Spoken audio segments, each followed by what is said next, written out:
I want to welcome everybody to The Empowered.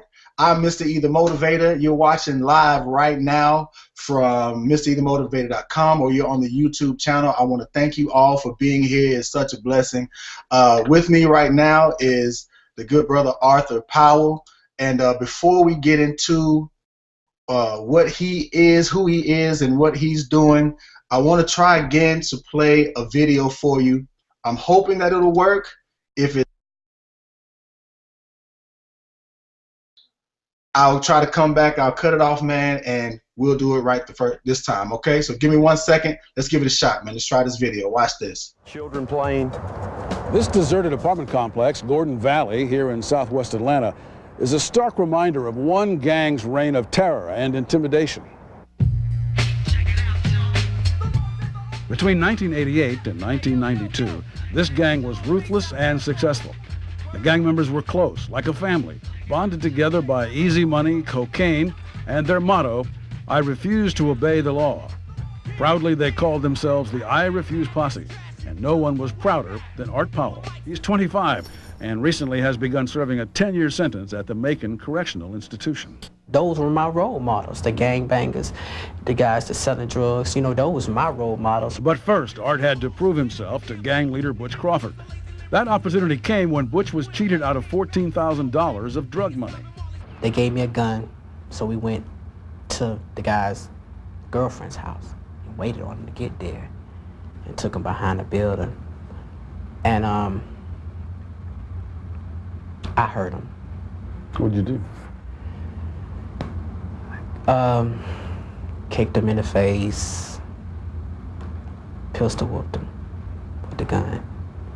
And I was finna shoot him. But the guy, he was like, "Don't shoot him." Did it feel good? You getting respect? He got wrong, so I straightened it up. You know, I came in and handled the business for him. But how did you feel about handling this guy, about beating him up? It didn't stick in my mind. It didn't stick in my mind at all. I mean, you didn't think, I'm hurting this guy and that feels good, or didn't feel bad, just didn't feel at all? That's how you got into the gang. Yeah. Art's ruthless violence paid off. The I Refuse leaders made Arthur their number 3 man. My thing was like, I was like the strong arm of the crew. The enforcer. Enforcer. If they've never been where I've been or seen what I've seen or experienced the things I've experienced, they could never understand me. They can never understand what goes on through my mind. But that's important, isn't it, at some point, for people to understand you? Yeah. Well, that's why we're here, isn't it? Yeah, that's why you're here, and that's why I'm writing this book. I want people to know. The book is Art's account of gang life, as told to Rosebud Green, a middle school teacher, and her daughter, a psychology major in college. They are, like many of us, trying to understand why gangs are so enticing to young men like Art. So at this time, I want to introduce to you life coach specialist, Mr. Arthur Powell. Arthur, what's going on with your brother? How you doing, man? How you doing? I see you got some technical difficulties going on over there. Mercy. Hey, it's the first one.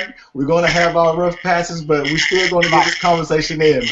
Exactly. We're gonna critique it. It'll be good. Absolutely, man. So what I want to get into first, man, because we didn't get a chance to see the videos, let's get into some of your backstory, man. I want you to just give like a brief synopsis of why you've become such the life coach that you are now. Okay. Well, as a young man, I experienced a lot of neglect, a lot of abuse from my mother. I didn't meet my father until I was 13. So I was an angry young man, very hurt, and so I actually took on the path of becoming a criminal. At 13, I started stealing, and at 15, I joined the gang.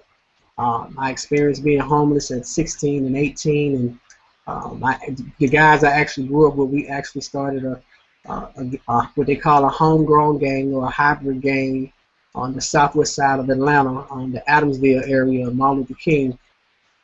And we were basically on a mission to take over the city.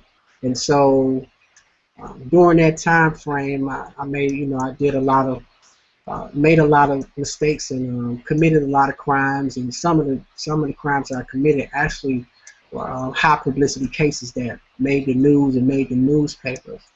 And I got an opportunity to try to get my life together. Um, I did surround myself with positive people. I actually started back in the streets, and but the second time around, I actually took on um, a new type of crime. I got involved with a new type of crime outside of gangs and selling drugs. I started robbing businesses.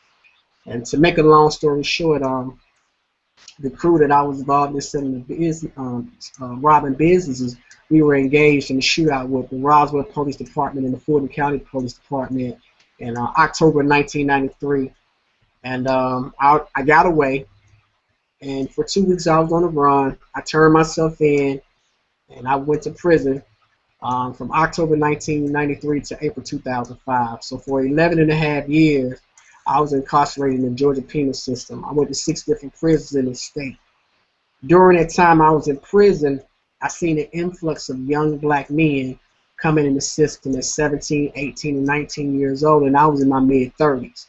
And so I felt like something needed to be done, because I seen a lot of misguided young men. I seen a lot of young men that just, they didn't have it together. I mean, a lot of them was doing time, and they haven't embraced the fact that they was going to do a lot of time, And so when you sit up, when I was to sit up in the reserve in the dormitory, and I'm looking at these young men, and they're playing in the dorm, and some of them got 20 years and life sentences. It just didn't fit right with me. It didn't sit right with me. So I said, let me get out.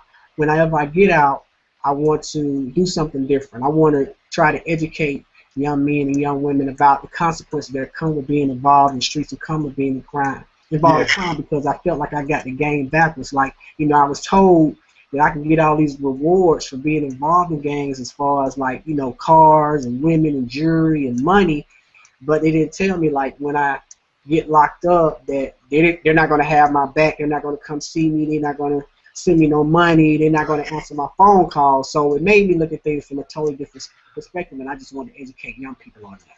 Let me jump in real quick, man, because I want to know if you had the opportunity when you were coming through that revelation of seeing the young people come in, did you have an opportunity to start working with some of them in some form when they were there?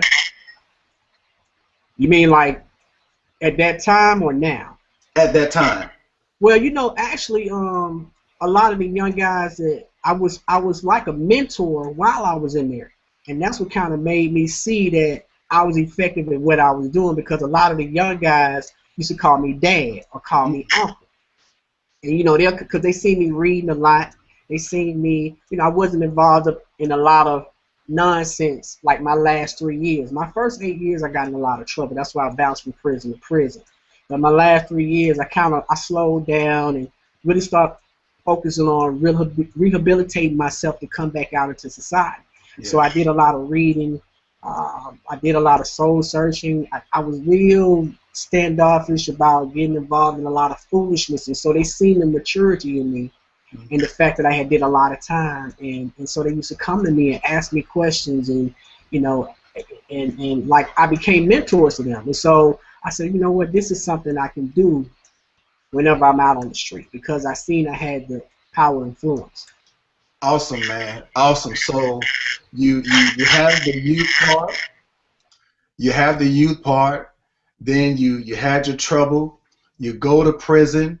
You see the influx of young people. You start to rehabilitate yourself. Now you're out of prison, and now you have this new skin on. You're a grown man now. You've been in prison for 11 and a half years. You're a new man, and now you have a new calling. So when you got out, talk to me about what that change was. What was the first thing that you said? I need to go here. I need to do this. Start telling me about what your new walk was and how that came to be. Well, as you know, with me being a convicted felon, it was hard for me to find an employment. So I moved. I worked with a furniture company for about a year, moving furniture. But I knew that wasn't my calling, and I actually met my former pastor, who he he pretty much coached me through. He basically told me, this is what God told me to tell you to do. And it was crazy because I couldn't really embrace it, because even though I had kind of dealt with, young brothers when I was at penitentiary, I didn't really see myself doing that full time, like actually mentoring young people or even developing programs or starting a business, and my whole life basically being geared around helping young people. So, man, I got a vision about 2 o'clock in the morning to design a program, and I took a proposal to my pastor and told him what I want to do, and he supported me in that. And so the journey started with me going to a group home and meeting some of my mentors that gave me opportunity to speak in schools and speak in boys and girls clubs, and it was the thing about building credibility and showing people that I was passionate about working with young people. Excellent, man.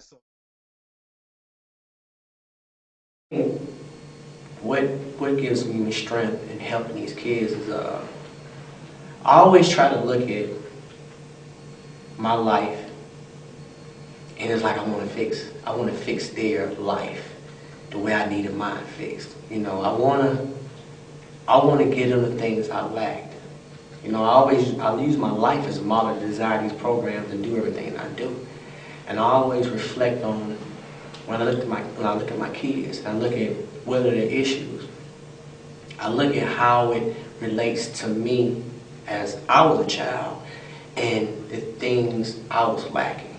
Like not having a mother that was concerned about what I did on a day-to-day basis, or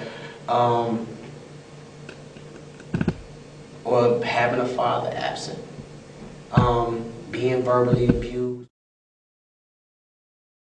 You're watching The Empowered with Mr. E the Motivator. I have Mr. Arthur Powell, life coach here. He's talking about his past as a gang member, committed crimes. He did 11.5-year bid. And we're going through his walk from how he went from those humble beginnings to how he's in right now, an empowered individual helping other people out. So, Art, I want to go back again, man. You walk and you walk. Tell me about some of the things that you have going on right now and how it feels to actually be in the business of helping people out.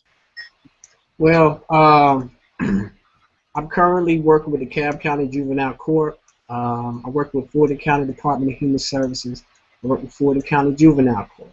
As you know, I work with Clayton County Public Schools. I've done some work with Fulton County Public Schools and Atlanta Public Schools. I have a program I do with the city of Douglasville with the court system called Youth Against Violence. We've been doing that program for May will be 7 years. I've basically traveled the country working with government entities and other individuals. I've done training for school systems. I've been featured on Gangland. I've been on Headline News. I just did some with the Discovery Channel. So people are seeing that the work that I do is needed and is effective, because initially when I started doing this work, it was geared towards kids that were having issues of bullying and being in gangs. But like I always share with people, what I do is so much broader than that. It's much bigger. Where I actually have curriculum and programming that I do. So either I come in with a client and I speak at one time and address an issue, or I can do workshops or curriculum from 4 weeks up to a whole entire year, depending on the need of my client, whether that's dealing with conflict resolution, traumatic experiences, decisions and choices, entrepreneurship, leadership. The list goes on and on about the different types of workshops that I do. And I was blessed to have some mentors that I was trained with some nonprofits and some other people that are credible that taught me how to do case management. I got certified through Learning for Life, which is a affiliate of the Boy Scouts of America, to develop curriculum and also utilize their curriculum. So I just been blessed to get a lot of tools to help me critique the workshops that I do and the curriculum that I do for our children. Awesome, man. Awesome. Now, I see your T-shirt. I know that has, it's not just a T-shirt by itself. I know it's a reason why you're wearing it. Can you talk to us about what's going on with the T-shirt? Well, as you know, I do have. I'm an author of a book. Well, actually, this is the first of 3 books. The name of the book is called Traumatic Memoirs: Gangster to Be or Not to Be, Book 1. And I wanted to be transparent with people. I didn't just want to tell my story. I wanted people to read my book and be able to use it as a tool to help them look at what our young people are dealing with, and even use it as identifiers for teachers, for parents, for people in law enforcement. So they're starting to see signs that young people are involved with doing certain things, whether they see changes in their behavior or showing favoritism to colors, being aggressive towards family members, and those are indicators that your child could be involved in a gang or be dealing with some other issues. So I got 2 versions of the book. One is for adults, and I just did a clean version for our kids. That's and so the second book, which is called Belly of the Beast, it deals with my prison experience. That'll be out this summer. So I'm excited. Been having some good feedback. Wait a minute. We've gone from humble beginnings, some homelessness, some gang activity, drug activity, criminal activity, jail time. Now you're mentoring, you're building curriculums, you're working with juvenile justice departments, you're working with schools, you're doing all this stuff, man. I mean, it's absolutely amazing, number one, but I want everyone to recognize that everyone has this gift. Now, blessings to you, man, because I respect you, 100, 1,000%, and we're going to continue to support you. But I want to go off topic a little bit. And we both from Atlanta, and I know that along the way that there is something funny. It's always good because I want people to see the whole picture of who Arthur Powell is. I know that you have the story. That's just one story in your life. But let's do something that's a little bit lighter, man. I want you to talk to me. Give me a story that's kind of funny, because everybody has at least one. Okay. Well, well, I'm 45, so I'm old school. So I came up in the era. Pause. You did not say that you were 45 years old, Art. You did not just say that, man. I'm 45. I like throwing it out there. 45. So it's a blessing for me to be here. So that's why I'm humble, man. I never in my life imagined living to see this age.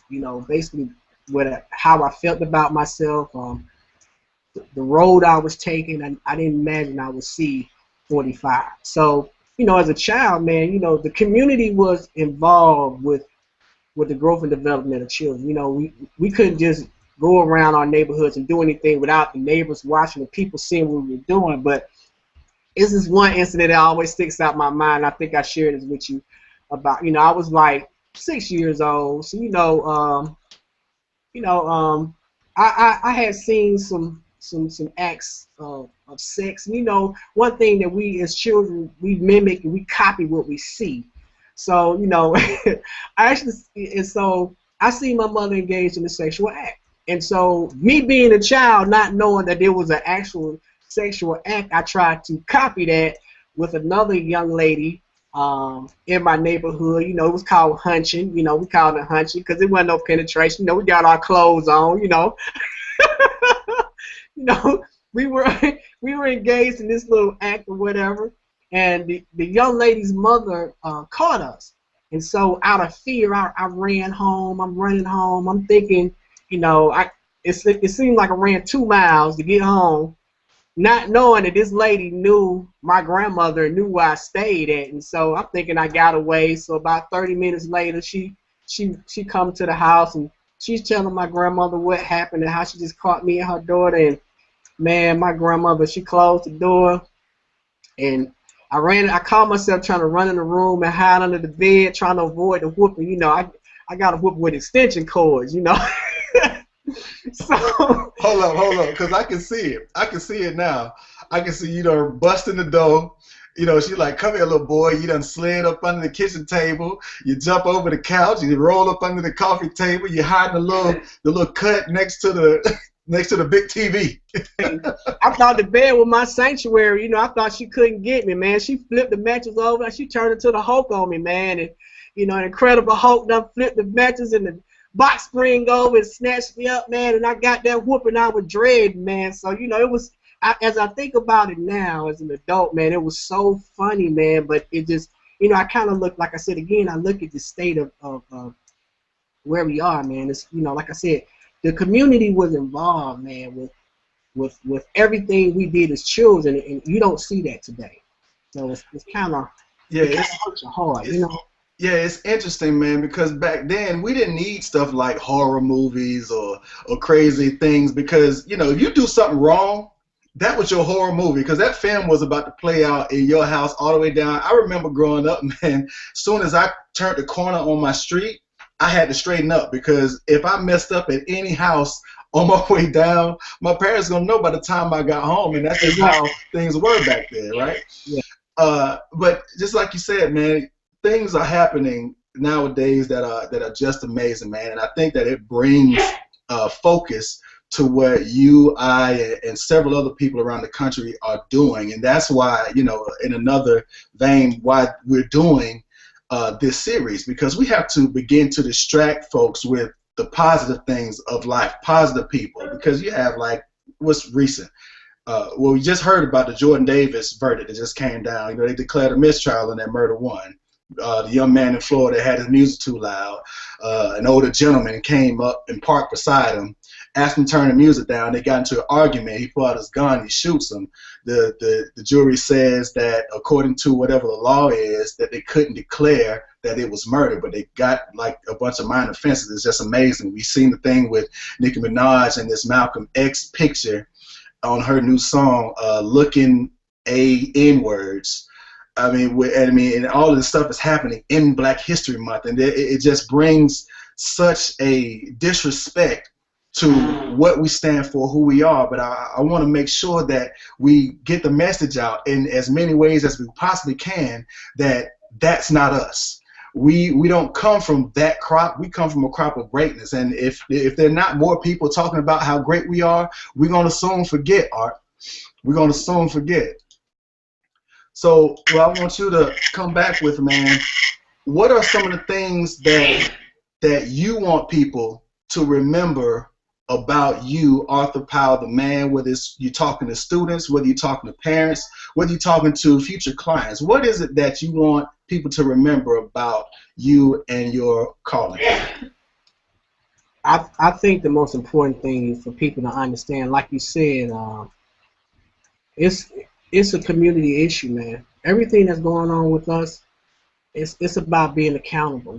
We all have to be accountable for what goes on in our community and with our young people, whether it's our children or children near us. You know, one of the key things, I think one of the reasons we suffer is because we don't have any insight, or I'm gonna say our young people really don't have.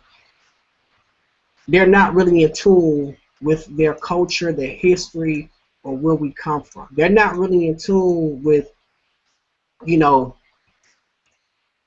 how far we've come. Like, you know, when we look at Black History Month, they just look at a few people that have been deemed as great people. They don't really look at, like, how we were forced to come to this country and go through what we went through. And even up to this point, when you look at the slave trade, and then you look at the Jim Crow era and the civil rights and how we transitioned through all that, and we get to this place, man, and there's a devalue of, to me, the Black life, the Black human being. We all got to be involved in the growth and development of our children.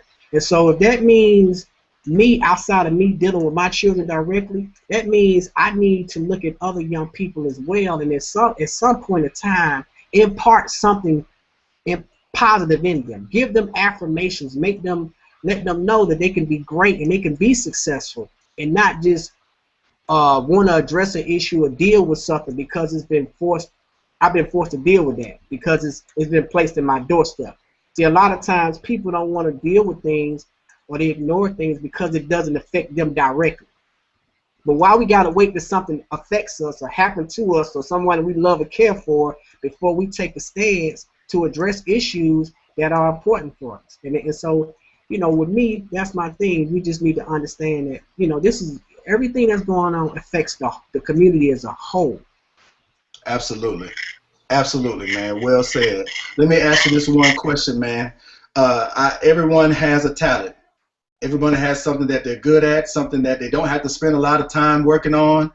But what's your talent, Arthur? Before we close out, I want to know what it is that you can do. You look like you're a singer, like you do some Barry Manilow or something like that. Well, my favorite pastime, man, is I love mixed martial arts. I've been involved with mixed martial arts since I've been 11 years old. So I've been exposed to Taekwondo, boxing, Muay Thai boxing, Jiu-Jitsu.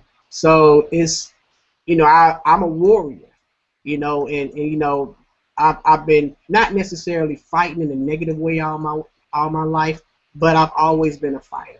I've always believed in fighting for what I feel is right. And so for some people, they may view that as, when they look at my background and say, okay, you did all these things as a young man, but one thing I can say, in all the mistakes I made and all the wrong I've done, I've never been malicious or an evil person, and I'm not trying to justify anything I've done, but if I had conflict with people, it was basically because they were trying to hurt me or somebody I love. And so, I just pride myself on being a practitioner, being embodied with, being healthy, and, defending myself and even teaching others how to defend themselves. Excellent, man. Well, I'm going to get a chance to close out of here in a minute, man. Arthur, I want to thank you 100% for being my first guest. We'll fix the technical difficulties later. Maybe I'll post some of your videos up, man. But thank you so much. Any last words before I do the close? Just give it one last spiel, and I'll do the close after that. All right? Man, my thing is, to everybody that's watching, again, it's, what we're dealing with right now with our young people is serious. It's a serious issue. So we all need to be involved in, either mentoring a young person outside of our children or being involved with some community issue, with something that kind of, to enlighten our young people, to empower them, to let them know that, everything they see on the media is not healthy for them, it's not good for them, and, and that they need to be encouraged and look at trying to be successful, not based on being involved in crime, because I don't know no successful criminals. Excellent. Excellent, man. I thank you, man. But before we get out of here, I want to thank everybody for viewing. This video will be saved on my YouTube channel. You'll see it also on Arthur Powell's channel. His YouTube channel is it Art Powell Gang Expert? Yes, sir. It's Art Gang Expert, and my website is www.artpowellgangexpert.com. Excellent. Please be sure to visit Art Powell if you are working with kids that may need some help, that are going towards leaning criminally, or just may need, if there are behavior issues in school, if they are having any types of developmental problems that you'll see them having socially, please reach out to Art Powell, man. He has the skills, he has the tools to help change that young person's life. This has been The Empowered. I'm Mr. E, the Motivator. Thank you for tuning in. Thank you for supporting. We have dozens of people that we're going to be interviewing over and over so that we can bring their messages to you, not just through this medium, but so that you can see them live. This is just a synopsis of how great Arthur Powell is. Seeing him in person is a totally brand new experience, I guarantee it. But I'm glad that you had an opportunity to receive him in this way. Again, thank you for tuning in. Sorry about the technical difficulties at the beginning. I'm glad you gave us this 30-minute time block of your time, man, and enjoy the All-Star game tomorrow. If there's nothing else, I'll see y'all, man. Be empowered. All right? Peace. Mr. E, you know I got it. Motivation, you know I got it. Making A's, I know you bought it. Greatness in you, you can't deny it. Listen, Mr. E.